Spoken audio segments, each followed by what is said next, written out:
Final Fantasy VII Remake. That's a game I played 4 hours of. I'm Edmond Tran. I'm going to tell you all about the stuff that I saw in a recent preview session. So that's Chapter 1, Chapter 2, Chapter 7, and a bit of Chapter 10 as well. I see it!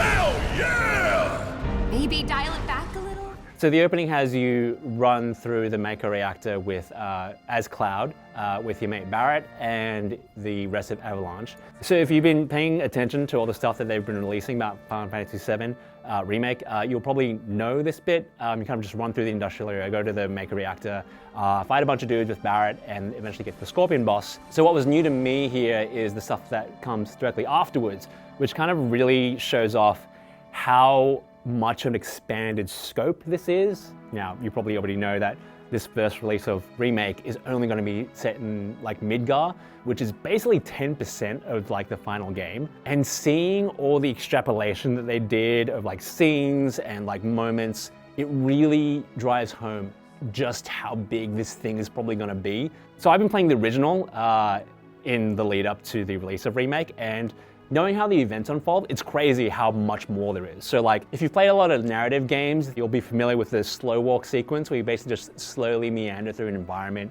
You like take in the atmosphere and you like listen to people talk. There's a lot of that. So you get to actually have a lot of time just looking at this brand new city that you've never seen. You know, you can look up and you can see like the plate which splits the poor from the rich. There's a lot of detail in the city streets. All the civilians are like, you know, I never really thought about what the civilians of Midgar would be like, but they're just like ordinary people. And there are a few moments where you dig into like Cloud's psyche. If you know Cloud's backstory, you know he's got some shit going on, and you know the remake explores that a lot more in these sort of quieter moments. Final Fantasy VII was not a small game, and it's certainly not an unambitious game. But I never thought about it like this before. I never thought about Midgar as like a real city, and it's got graffiti and ads and like all the little bits, all the little details, like restaurants and shops, and that's stuff that's all new, and it really makes it feel like a brand new game in a lot of ways.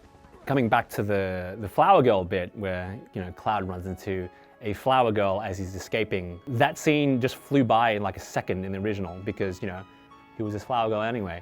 Obviously, you later know that she's Aerith, and Aerith has become a beloved character in the fandom. And sort of that flower girl scene it's expanded into like a 10-minute sequence where you like bump into Aerith, you have a conversation with her. All that's to say is that there is a lot more to the story here as well, not just the exploration and gameplay. After that scene, Aerith and Cloud actually have a run-in with the guards, and that leads to like a chase sequence, I guess, but it's more of a chance for you to explore the city in a sort of more non-linear fashion. It's still pretty linear, but there are avenues and sort of side paths you can take, and you'll be like climbing up roofs and sort of getting into new areas of the city, finding like treasure chests and like getting new materia and like gear for Cloud. And this is basically a chance for you to like get to grips with the combat system a little bit more and some more sort of involved fights. That sequence ended in sort of like a mini boss fight before you jumped onto the train with this like named enemy called the Huntsman, and it taught you to start thinking about positioning and like strategies in combat as opposed to just like wailing on a dude.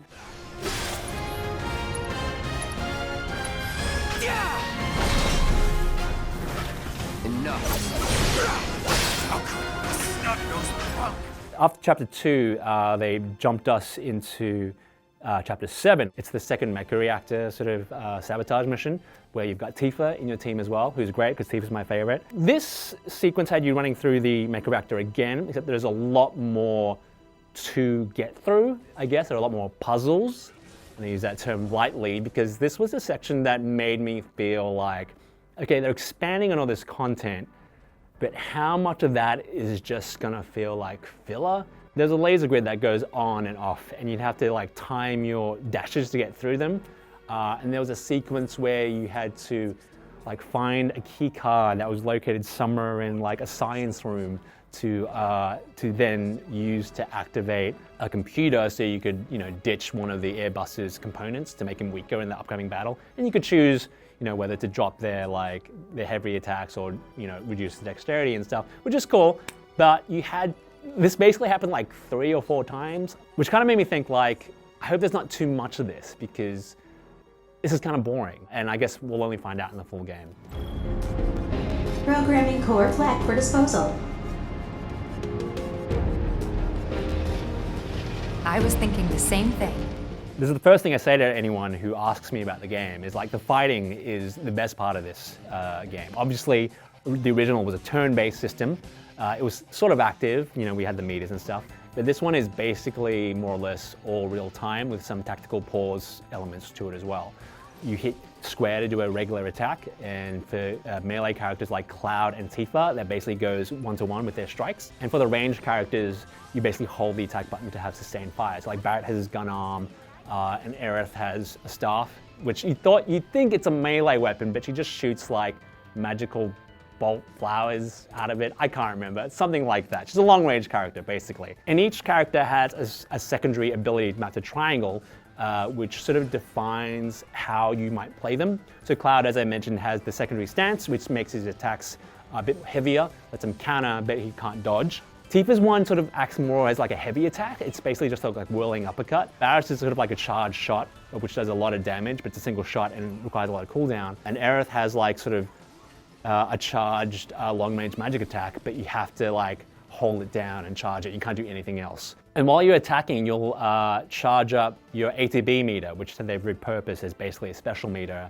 in this one. And once you've gotten a segment of special meter, you can then use a spell or a ability. And you can do this in two ways. So one is you can assign up to 4 abilities to shortcut buttons, basically R1 and a face button.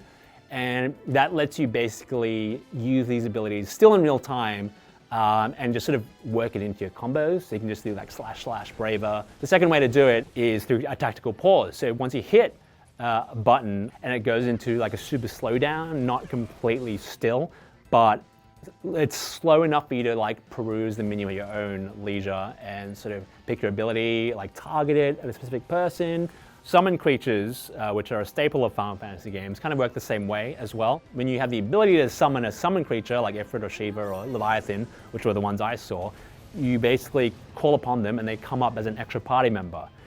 You can't control them directly, but you can spend the ATB meter of any of your party members to ask them to do a specific ability, and once their time runs out, they'll then do their big flashy cinematic attack, which you've come to know and love. When I eventually did get to the Airbuster fight, that's a fight which is famous for splitting up your party for the first time, I think. I would have to make sure I was switching to Tifa and Barret, making sure Barret was like getting his steel skin up so it would take less damage, like Tifa was like out of the firing range because she's really up close, and sort of making sure everyone was in their right place. It really did feel more like a turn-based RPG or a strategy game in that sense. So I think once we really do get to the late game, you won't be able to rely on real time as much. Well, you can still do that, but it'll be a lot harder, which I quite like. I mean, me personally, I didn't really want Final Fantasy VII to be like a full-on action game. You still want those RPG elements, and those are definitely still there. I should also mention that the performances are actually really good. I was quite surprised by that, but the English voice cast have done a really good job. I'm still a bit hesitant on like Barrett's